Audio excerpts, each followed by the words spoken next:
जय हिंद साथियों। मित्रों, आज हम इस वीडियो में जानेंगे कि 1857 के आंदोलन का कारण क्या था, उसमें किसकी किसकी अहम भूमिका थी और 1857 का आंदोलन क्यों शुरू हुआ।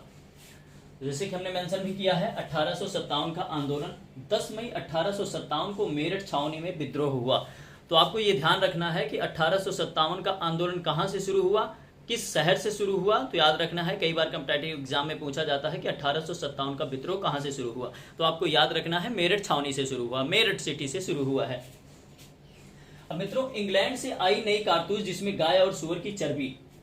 आपको ध्यान देना है कि जब हमारे इंडिया में ब्रिटिश शासन था तो अंग्रेजों ने इंग्लैंड से गाय की चर्बी और सूअर की चर्बी लगी हुई कारतूस मंगाया था।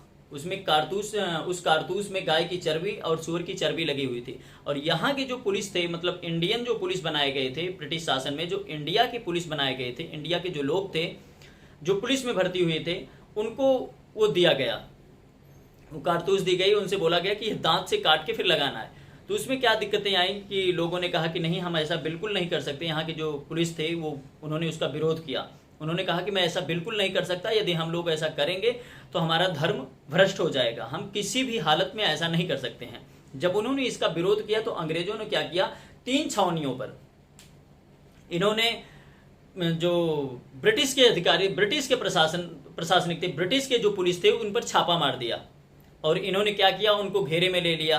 करीब 84-85 पुलिस अधिकारी इनको कब्जा करने, मतलब 84 लोगों को तो बंद कर दिया गया, अपना बेड़ियां लगा दिया गया उनके पैरों में, उनके हाथों में हथकड़ियां लगा दिया गया। फिर इन लोगों ने उसका विद्रोह, मतलब विरोध करना शुरू कर दिया। अब बात आती है गेहूं के आटे में हड्डियों का चूरा मिलाकर खिलाना। एक ये भी था, एक कारण ये भी था कि गेहूं के आटे में जो इनको खिलाया जाता था, पुलिस को, जो इंडिया के जो पुलिस बनाए गए थे, इन लोगों को जो खिलाया जाता था, इनके गेहूं के आटे में, ऐसा लिखा गया है कि गेहूं के आटे में गेहूं के आटे में गाय और सूअर की चर्बी मिलाई जाती थी, उनमें हड्डियां मिलाकर इनको वो भी खिलाया जाता। तो इसका भी एक मतलब मेन कारण था। मुख्य कारण ये भी एक बनता है कि इसको हम किसी भी हालत में नहीं खाएंगे। और उसके पहले आप लोगों ने पढ़ा ही होगा, बहुत सारी बातें हैं कि इनके ऊपर तमाम प्रकार के कर लादे जा रहे थे और ज़मीनों पर इतना कर दे दिया जाता था। जो किसान लोग थे उनको भी, उनके ऊपर भी इतना कर दे दिया जाता था कि देना ही देना है, लगान चुकाना ही चुकाना है। और जो ज़मीन का कर नहीं चुका पाते थे, लगान नहीं दे पाते थे, उनकी ज़मीनें उनके हाथों से छीन ली जाती थी। तो ऐसी भी तमाम बातें थी जिनको लेकर काफ़ी दिन से गुस्सा था इन लोगों के बीच में। इस क्रांति के नायक, इस क्रांति के मुख्य नायक कौन कौन थे, ये भी ध्यान देने वाली बात है कि मंगल पांडे, बहादुर शाह जफर, नाना साहब, तात्या टोपे, रानी लक्ष्मीबाई, बेगम हजरत महल, मौलवी अहमदुल्लाह, कुंवर सिंह। साथियों, जब कहीं भी युद्ध होता है या कुछ भी होता है तो उसमें सेना नायक की ज़रूरत होती है। तो इन लोगों के पास ऐसी कोई सेना नहीं थी। तो इन लोगों ने क्या किया, वहाँ से कुछ करना शुरू किया, फिर आगे दौड़ना शुरू किया, भागते भागते दिल्ली आ गए।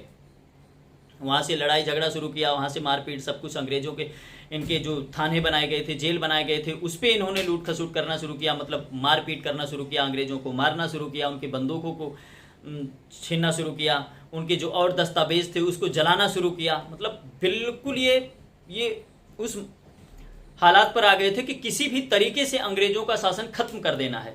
इसलिए वहाँ से भगकर आए दिल्ली में, और दिल्ली में बैठे बहादुर शाह जफर, मुगलों के शासक थे ये, मुगल शासक थे, इनके पास गए तो इनको कहा गया कि हमारा सेना नायक के रूप में आप काम करें। तो ये बेचारे डर गए, ये मानने वाले तो नहीं थे, लेकिन कुछ हालातें ऐसी थी कि कुछ लोग अंदर भी, कुछ सिपाही अंदर भी घुस गए, उनको चारों तरफ से घेर लिए कि आपको मानना ही पड़ेगा। तो ये मजबूरी में फंस गए थे, इसलिए मजबूरी में इनको मानना पड़ा। और कहा जाता है कि रानी लक्ष्मीबाई भी थी, तो इन्होंने मजबूरी में ही युद्ध करना शुरू किया। चूंकि वहां का जो आम जनमानस था वो इतना ज़्यादा विद्रोह करने पर उतारू हो गया था कि इनके पास कोई और ऑप्शन नहीं बचा था। ऐसे तमाम, मतलब जितने भी हैं इसमें लगभग ऐसे हैं कि जो मजबूरी में करना शुरू कर दिए थे, इनके पास कोई और ऑप्शन ही नहीं बचा था कि जाते किधर। अब लखनऊ, कानपुर, बरेली जैसे बड़े शहर के साहूकार भी शिकार बने। इन विद्रोहियों की शिकार लखनऊ, बरेली, कानपुर में जो बड़े साहूकार थे, इनको भी शिकार बना लिया गया। जो इंडिया के बड़े साहूकार थे, इनको भी उन विद्रोहियों ने शिकार बनाया। शिकार बनाने का रीजन क्या था, इन लोगों ने भी बहुत इनके साथ अत्याचार किया था।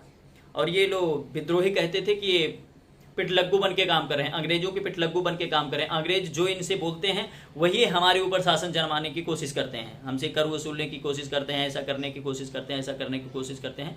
मतलब उनसे मिली जुली सरकारें चला रहे हैं ये, और हमारे ऊपर शासन करना चाहते हैं, हमें नाजायज परेशान करते हैं। इसलिए हमें कतई ये बर्दाश्त नहीं होगा। और इनका भी उन्होंने इनके भी घरों में तोड़ फोड़ करना शुरू किया, इनकी सत्ताओं को छीनना शुरू किया, मतलब तमाम प्रकार से इनको भी वो परेशान करना शुरू कर दिए विद्रोही। अब झांसी की रानी की मृत्यु, उन्होंने युद्ध करते करते झांसी की रानी की मृत्यु हो गई थी, आपको पता ही है। इनकी मृत्यु हुई थी 1858 में। तो साथियों, आपको इन सभी पॉइंटों का ध्यान देना है, सभी पॉइंट्स पे आपको वर्क करना है, मतलब ध्यान देना है, पढ़ना है, अच्छे से पढ़ना है कि 1857 की क्रांति का मुख्य कारण क्या था। और मैं बहुत सारा नहीं बता रहा हूँ क्योंकि वीडियो बहुत लंबी हो जाएगी। इसके बाद में अगली वीडियो में और भी बेहतर तरीके से आपको बताने की कोशिश करूंगा। जय हिंद साथियों।